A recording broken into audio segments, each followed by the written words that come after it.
I used to think esteemed was for people like my grandfather and the like, so it must be a sign of my age more than anything else. Minister O'Brien, delegates, members, friends of the Wheel, I'm delighted once again to welcome you here today to the Wheel's National Summit.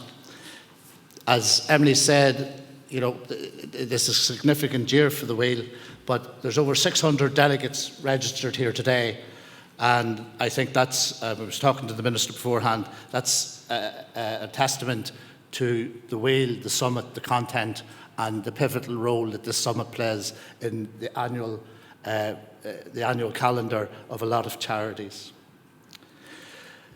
The Summit theme today is learning from the past and looking to the future. Throughout the day, we will hear from a diverse range of experts, leaders, and activists who will offer insights and perspectives on key issues facing civil society, our organisations, and society as a whole. As Emily said, our organisation marks its 25th anniversary this year, and the organisation originated from an idea first articulated in 1998 by the late Dr. Mary Redmond. She had a vision for a network to represent and connect people working and volunteering in Ireland's community, voluntary and charity sector. Her belief that we can achieve more collaboratively is at the heart of everything that the Wheel does. We are committed to involving our membership of over 2,400 organisations in every aspect of the Wheel's work. To this end, we've invited 12 parallel sessions. We've invited members to develop a host of 12 parallel sessions today. These sessions, facilitated by our members, are a testament to the wealth and knowledge and innovation within our sector. I extend my thanks to the facilitators of these member-led sessions, the panel members, and everyone who submitted their ideas. Your contributions are invaluable. I would also like to take the opportunity in advance to thank today's speakers. Your willingness to share your knowledge and experiences enriches our collective understanding and strengthens our contribution to society. I'm delighted once again to welcome Minister O'Brien to the conference. He's a steadfast commitment to being here, which I think since he took up his role. It's probably remiss to mention that every time we meet, there always seems to be something new going on in the world.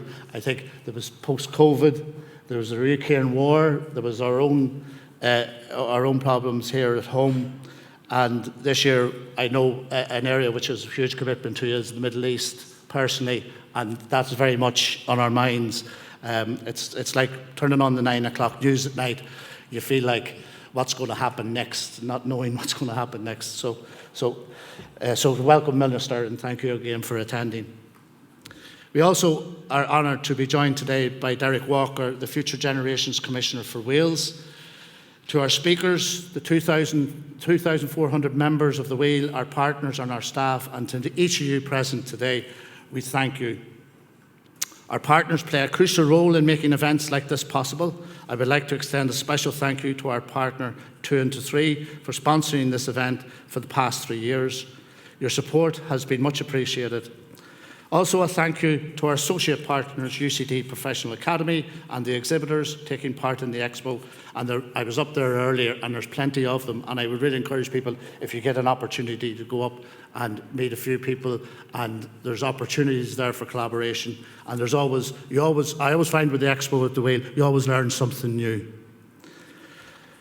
I'd also like to thank Ivan and his team for not just organising today, although he tells me he delegated it all, but also for your work throughout the year.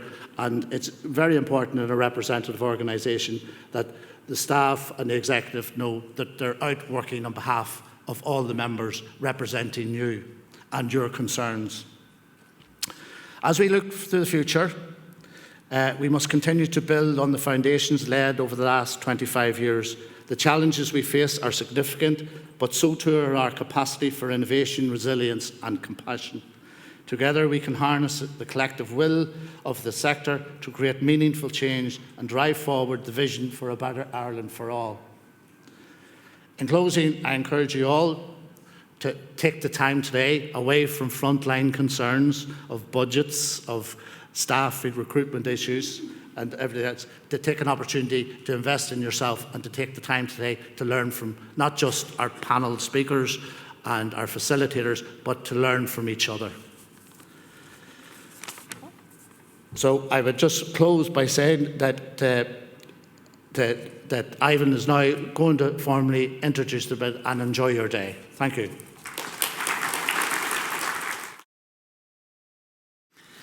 Good morning, everybody, and welcome along. And thanks very much for coming to our conference this morning. Just as Vincent was alluding to there, I'm going to introduce the Minister in a moment, and we're delighted, of course, to have the Minister today. We have a really exciting programme coming up.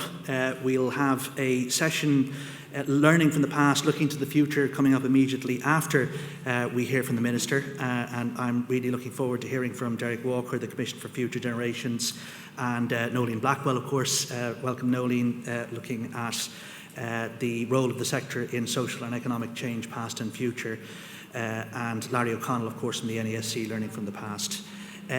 So that I'm really looking forward to that. Then we have the parallel sessions, 2 sets of them, one after coffee before lunch and then another after lunch, and we've got a really wide range of really fascinating workshops there, covering topics including fundraising, integration, volunteering, pro bono legal services, climate action, legacies, funding, regulatory environment, communications, community development, social enterprise and literacy. So really, I think we're touching on an extraordinary wide breadth of the challenging topics that many of our members are wrestling with right now and into the future.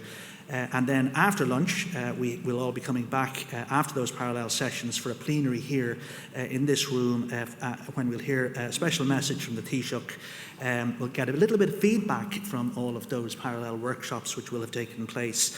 And we also have a really important contribution from Sinead O'Carroll, editor of the Journal, in relation to misinformation and a lot of, I think, the challenges that the NGO sector has been facing and we as a society are facing, and the leadership role I think we have to play as a sector in relation to helping, I suppose, lead our society in the inclusive direction that we would certainly like to see our society developing. So just with that little pocket overview of what's coming up, I'd now just like at this moment just to introduce Minister Joe O'Brien. Once again, we're completely delighted to have the Minister attending.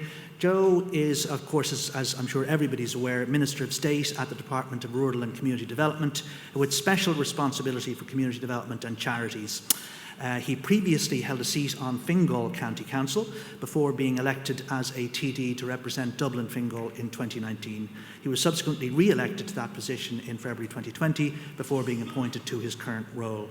Before entering politics, Minister O'Brien, I think this is crucially important, worked with young people at risk and worked for more than a decade at Crosscare in the area of migrant rights. So has extremely important experience to bring to bear in relation to many of the challenges our society currently faces, and the sector indeed. For 3 years before entering the Dáil, he worked for the Immigrant Council of Ireland, and I have to say it gives me great pleasure to ask Minister O'Brien to begin and to commence today's proceedings. Minister, over to you.